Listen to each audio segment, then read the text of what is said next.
Bonjour à toutes et à tous et bienvenue sur Explore Astro. Avant d'attaquer le vif du sujet, je voulais vous parler d'un problème de mise à jour rencontré sur le Play Store en ce qui concerne les Android.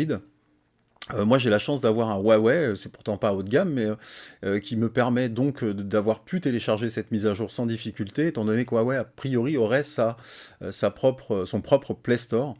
Et puis sur iPad j'ai pas eu le souci non plus, donc du coup j'ai pas vérifié, je pensais que tout le monde pouvait avoir cette mise à jour. J'ai eu pas mal de messages à ce sujet, et je remercie au passage Luc Starwatcher, qui est un membre très actif du groupe ZWO Azier FR, avec qui on a échangé, et qui avait ce souci-là, et qui a trouvé la solution. Donc vous pouvez directement télécharger sur l'application un lien que je vais vous mettre en bas, que m'a donné Luc, qui est en provenance de ZWO, où vous pourrez faire cette mise à jour sans problème, sachant que ça vient de ZWO, vous n'aurez aucun souci. Donc voilà, je vous mets tout ça en description, et puis je vous dis bon visionnage, à tout de suite.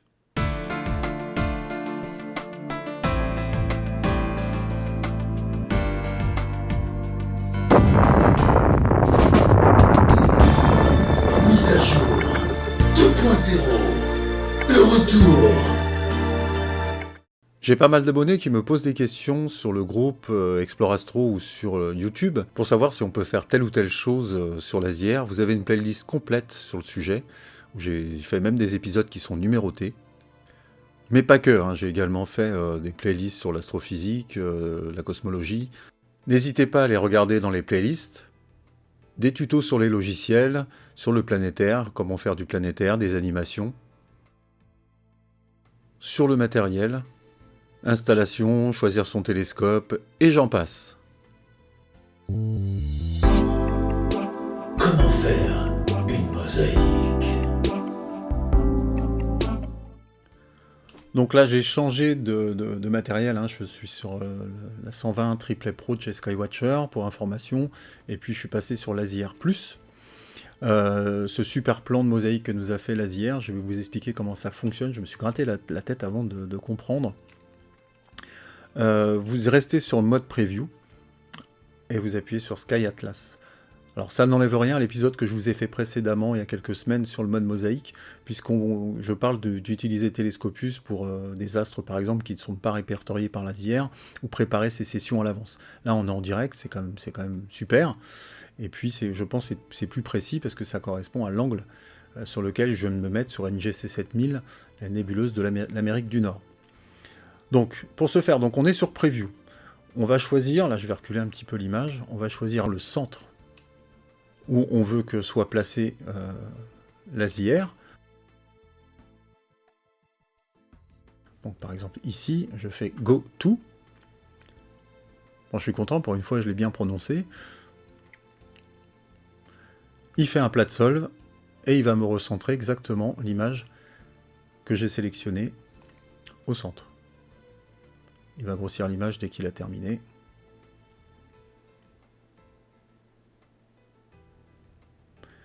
Il a terminé. Ensuite, on va jouer sur l'angle. Donc on appuie sur Frame ici, c'est exactement comme je vous avais expliqué précédemment, sauf qu'ils ont rajouté ce petit onglet-là, qu'on a également pour information ici. Je soupçonne ZWO de vouloir faire certainement un rotateur de champ à l'avenir pour avoir deux informations sur la rotation.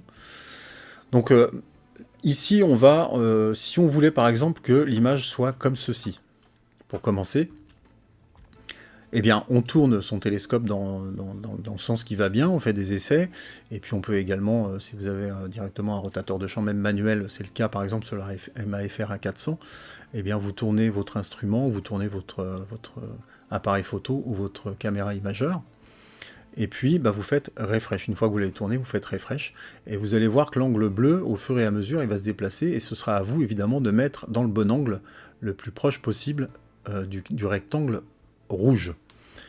Si vous avez un mode auto également, vous appuyez sur auto. Bon, à mon avis, c'est un petit peu comme le mode polar align, pour pouvoir le faire à la main, c'est-à-dire que ça shoot au fur et à mesure, vous tournez, ça shoot, vous tournez, ça shoot, vous tournez, ça shoot. Moi, je pense que j'ai mieux peut-être appuyer sur refresh. Et puis, une fois que vous avez réussi à trouver le bon angle, là, je ne vais pas le faire réellement puisque je ne suis pas à côté du télescope. Eh bien, vous pouvez commencer à changer pour pouvoir faire une mosaïque.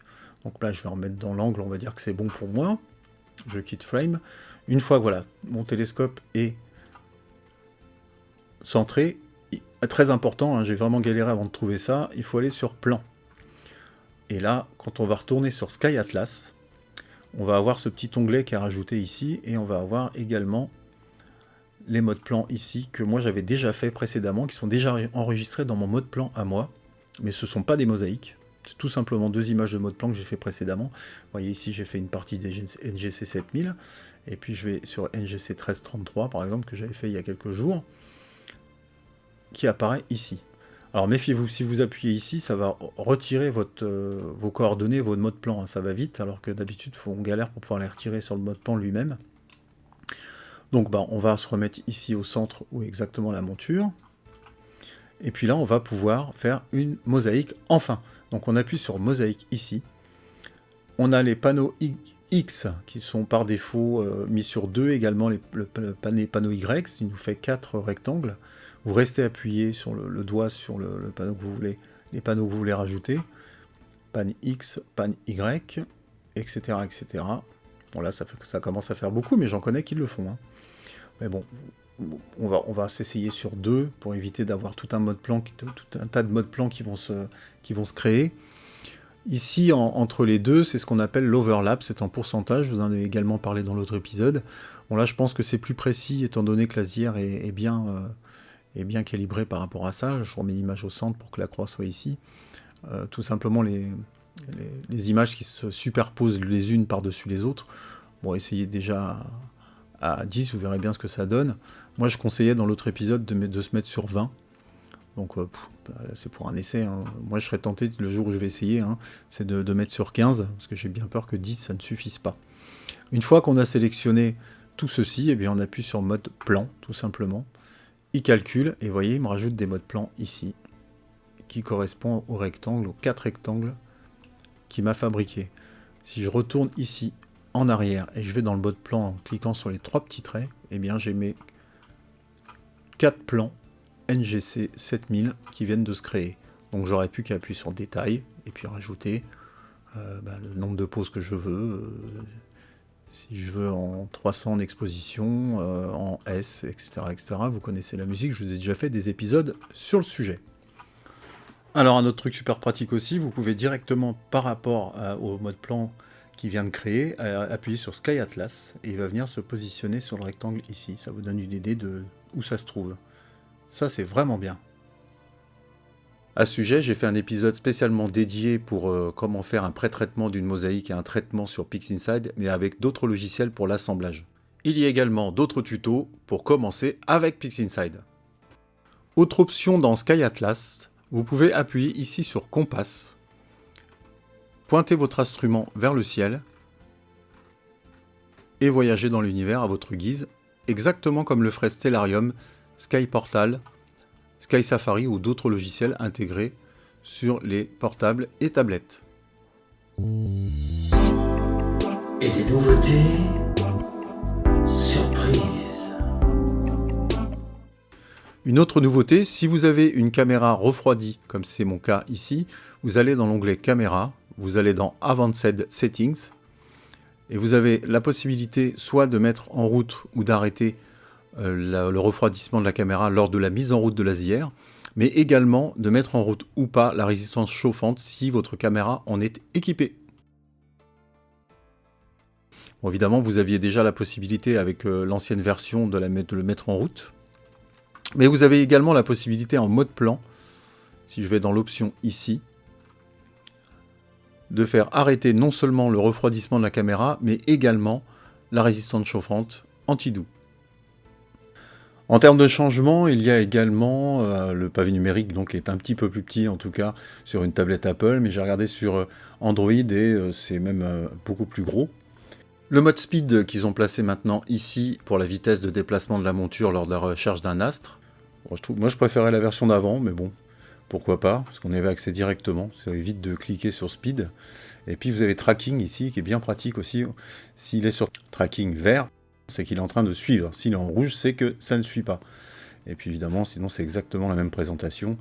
en ce qui concerne le tracking. On peut en mode sidéral, en mode solaire et en mode lunaire. Et puis vous voyez, si je l'enlève de cette manière-là, il va se mettre en rouge ici. Une autre méthode donc beaucoup plus facile, on appuie tout simplement sur tracking et non pas sur le petit bouton rouge. Là, il suit. Et là, il ne suit plus.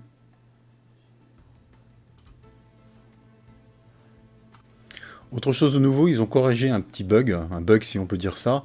Dans le mode plan, lorsque vous étiez en mode plan, si vous utilisez le mode plan comme moi quasiment à tous les coups, vous avez pu remarquer quand on fait pause ici, et puis qu'on retournait dans le guidage, directement sur la monture, on pouvait s'apercevoir que tracking ici, il était arrêté. C'est-à-dire qu'on était obligé à chaque fois de le remettre, enfin, sauf quand on renvoyait évidemment le mode plan, mais quand on voulait recadrer, si par exemple je voulais faire annotate ici, et puis que je voulais refaire une petite prise de vue simplement sur Preview, eh bien j'étais obligé de réenclencher le tracking.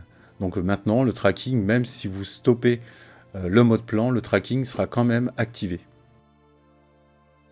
Ne partez pas tout de suite, je voulais vous parler également d'un futur épisode, en tout cas en ce qui concerne l'ASIR, qui va être un épisode sur l'ASIR Mini, qui va sortir en France, qui en a partout, aucun disponible pour le moment. Donc dès que j'en ai un disponible, je vous fais un épisode. Donc pour ça, n'oubliez pas, c'est tout bête, mais d'activer la cloche pour avoir les notifications. Entre-temps, je ferai certainement d'autres épisodes. Si j'en ai pas encore, si je peux pas en avoir encore, je vous ferai déjà un épisode sur les différences entre l'ASIR Mini, le Plus et le Pro. Et puis, dès que j'en ai un disponible, je vous ferai la preuve en image, je le testerai. Je voulais vous remercier également pour tous les gens qui me soutiennent sur PayPal et sur Tipeee. Sachez que si vous voulez filer un petit coup de main à la chaîne, ça me permet d'acheter du matériel, ça me permet de le tester, et puis après je vous les ferai gagner par la suite. Voilà, je vous laisse en image, je vous montre une mosaïque que j'ai faite moi-même sur NGC 7000, justement, pas avec cette méthode, mais sur la méthode que j'indiquais sur l'épisode de mosaïque précédent. Je vous dis bon ciel, et puis à bientôt. J'ai fait une mosaïque en 2 panneaux sur l'ancienne méthode, avec la Triplet Pro Esprit Skywatcher. Vous voyez, on a davantage de détails, c'est quand même beaucoup plus net que si on n'avait qu'un seul panneau. D'où l'intérêt.